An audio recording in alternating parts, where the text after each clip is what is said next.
اب یہ انسانی مساوات کیا ہے؟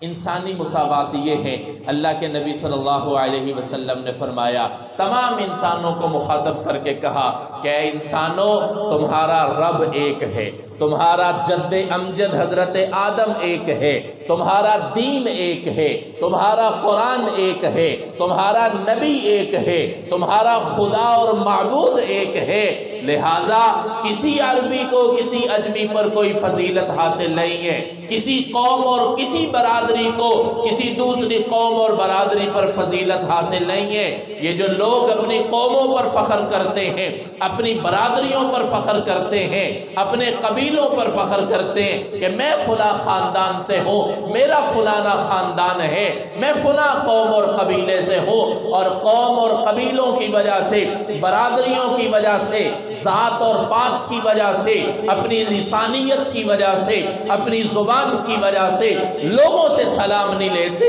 لوگوں کے ساتھ نہیں بیٹھتے، لوگوں کے ساتھ رشتے نہیں کرتے کہ ہم نے غیر برادری میں رشتے نہیں کرنے۔ یہ بھی بڑا کنسپٹ چل پڑا ہے لوگوں کی ذہنیت کے اندر کہ لوگ یہ سمجھتے ہیں کہ غیر برادری کے اندر رشتہ نہیں کرنا چاہیے، اس سے نقصان ہوتا ہے۔ اللہ کے نبی نے خطبہ حجۃ الوداع کے موقع پر ارشاد فرمایا، کسی عربی کو کسی اجمی پر کوئی فضیلت حاصل نہیں ہے، اور اللہ کا قرآن بھی تو یہی کہتا ہے، یا ایھا الناس انا خلقناکم من ذکر و انثی وجعلناکم شعوبا وقبائل لتعارفوا ان اکرمکم عند اللہ اتقاکم۔ اے لوگو، ہم نے مذکر بھی پیدا کیے، ہم نے مؤنث بھی پیدا کیے، وقبائل لتعارفوا، اور تمہیں قوموں کے اندر، برادریوں کے اندر، لسانیت کے اندر ہم نے تبدیل کر دیا، ہم نے تقسیم کر دیا، لتعارفوا، تاکہ ایک دوسرے کی پہچان ہو سکے کہ یہ فلاں قبیلے سے ہے،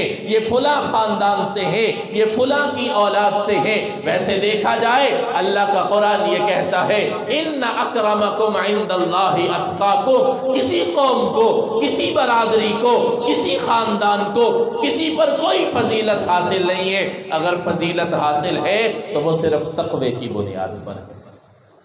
تو پہلی بات اللہ کے نبی صلی اللہ علیہ وسلم نے ارشاد فرمائی کہ انسانی مساوات برقرار رکھنی چاہیے۔ لوگوں کے اندر یہ ہونا چاہیے کہ جیسے میں انسان ہوں فلاں بھی انسان ہے، جیسے میں انسان ہوں فلانا بھی انسان ہے۔ باقی قوموں کی وجہ سے فخر کرنا، اپنی برادریوں کی بنیاد پر فخر کرنا، خدا کی قسم یہ جاہلیت کی علامت ہے۔ اللہ کے نبی صلی اللہ علیہ وسلم نے اسی خطبہ حجۃ الوداع کے موقع پر ایک اور چیز بھی نوٹ فرمائی تھی۔ اللہ کے نبی صلی اللہ علیہ وسلم نے فرمایا تھا کہ جاہلیت کے جتنے بھی امور ہیں آج میں ان کو اپنے پاؤں کے نیچے روند کر تمہارے لیے دین اسلام بطور مذہب کے پیش کر رہا ہوں۔ جاہلیت کے سارے کاموں کو چھوڑ دینا، جاہلیت کے سارے امور کو چھوڑ دینا اور دین اسلام کی تعلیمات کو اپنانا۔ اب جاہلیت کے امور کون سے ہیں؟ کچھ امور تو ایسے ہیں خدا کی قسم قرآن ان کو بیان کرتا ہے کہ یہ بھی جاہلیت ہے، یہ بھی جاہلیت ہے، لیکن آج ہم ان کو بطور فخر اور فیشن کے اپنائے ہوئے ہیں اور یہ سمجھتے ہیں کہ ایسا کرنا یہ ہماری جدت کی نشانی ہے، ہماری ترقی کی نشانی ہے، لیکن قرآن ان کو جاہلیت کے ساتھ تعبیر کر رہا ہے۔ اب جاہلیت کے کاموں کے اندر ایک کام یہ بھی ہے کہ لوگ اپنی قوموں پر فخر کریں، لوگ اپنی برادریوں پر فخر کریں، لوگ اپنی زبان پر فخر کریں، لوگ اپنے علاقے پر فخر کریں۔ یہ فخر کرنے کی چیز نہیں ہے، یہ بات یاد رکھیے گا۔ اللہ کے نبی صلی اللہ علیہ وسلم نے فرمایا کہ انا سید الانبیاء، میں تمام نبیوں کا سردار ہوں۔ اسی حدیث مبارکہ کے اندر اللہ کے نبی نے فرمایا لیکن یہ کوئی فخر کرنے کی بات نہیں ہے۔ میرے بھائی، اللہ کے نبی کہہ رہے ہیں کہ میں نبیوں کا سردار ہونے کے باوجود یہ کوئی فخر کی بات نہیں ہے، تو میرے بھائی ہم کس بنیاد پر اپنی قوموں پر فخر کریں، اپنی برادریوں پر فخر کریں، اپنے مال و دولت پر فخر کریں؟ یہ فخر کرنے کی چیز نہیں ہے۔ پہلی بات یہ ذہن میں رکھیے گا، انسانی مساوات ہمارے اندر ہونی چاہیے۔ کوئی بھی کسی بھی خاندان سے ہے، کسی قوم اور قبیلے سے ہے، انسان ہونے کے ناطے اس کی عزت، اس کا احترام، اس کا ادب یہ ہمارے ذمہ ضروری ہے۔